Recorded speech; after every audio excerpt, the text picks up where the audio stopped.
Bonjour à tous, bienvenue sur un tutoriel qui sera dédié à l'étirement et à l'alignement de groupes de conduite les uns par rapport aux autres. Alors, pour notre tutoriel, on va avoir besoin d'une part de désactiver la fonction de marquage strictement inclusif que vous allez trouver via le menu modifié.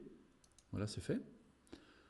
De la fonction étirer de la barre d'outils modification de dessin, ainsi que de la fonction recherche du point d'intersection par prolongation de la barre d'outils recherche de points. Pour commencer, on va les sélectionner via un rectangle de marquage, les conduites suivantes. On va y appliquer un rectangle de sélection qui va plus ou moins ressembler à ça. Je prends le temps de vous laisser ce rectangle de sélection quelques secondes à l'écran afin que vous puissiez bien prendre note des éléments qui ont été sélectionnés, complètement ou partiellement, des éléments qui ont été exclus. Voilà. Ensuite, je vais capturer mon coin suivant à l'aide d'un accrochage auto temporaire. Et puis pour le point d'arrivée, je souhaiterais capturer le coin à gauche de ma conduite d'eau chaude. Or, lorsque je déplace mon curseur de souris, eh bien, je perds la verticalité. Donc, pour pallier à cela, je vais cliquer sur la fonction suivante, recherche du point d'intersection par prolongation. Je sélectionne mon intersection comme ceci, clic, clic, et le tour est joué. Pour finir, j'attire votre attention vers le bord inférieur gauche de l'écran où la distance saisie temporairement est proposée. Je vais la saisir au clavier, vous allez voir pourquoi dans un instant. Eh bien parce que je vais pouvoir y soustraire une valeur précise, par exemple ici 10 cm pour notre exemple. Je valide le calcul par entrée. Reste encore à valider la fonction d'étirement elle-même par entrée. Je vous le refais. Alors, je sélectionne pour commencer le groupe d'objets suivant. Ensuite, j'y applique la fonction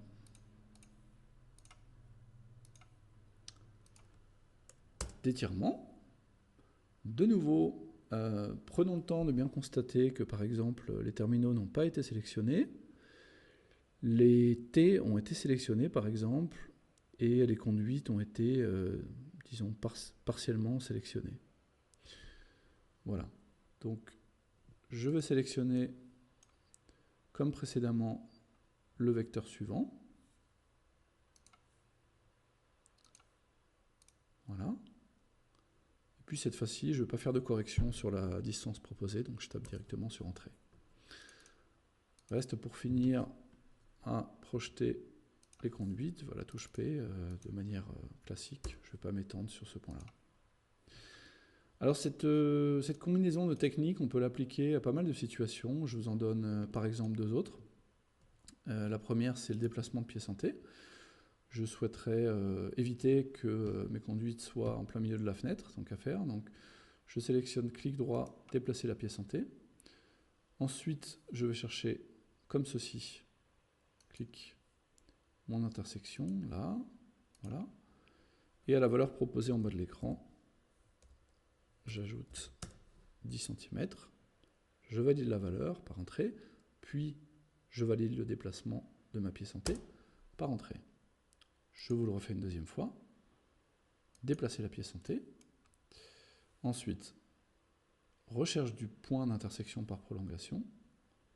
On définit l'intersection par deux clics de souris. Et à la valeur proposée en bas de l'écran, que je saisis au clavier, j'y ajoute par exemple 10 cm.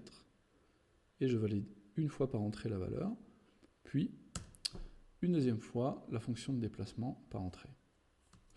Pour la partie droite, ça va être, disons, assez similaire. Je double-clique sur la conduite, je tire le triangle d'édition une fois, je vais chercher le coin de la fenêtre en accrochage automatique. Et ensuite, je retire une deuxième fois, et disons, avant de valider la distance, je tape cette distance au clavier, je saisis, pardon, cette distance au clavier, je valide par entrée. double-clic, premier déplacement, je ressaisis mon triangle, je saisis 10 en trait, et voilà.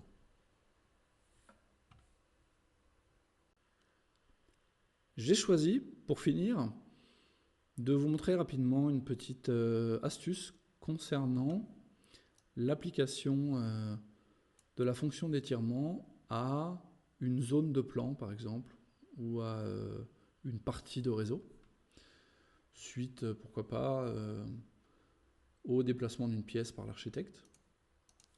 Donc je sélectionne la partie que je souhaite déplacer. Je vais définir un vecteur de manière aléatoire, peu importe.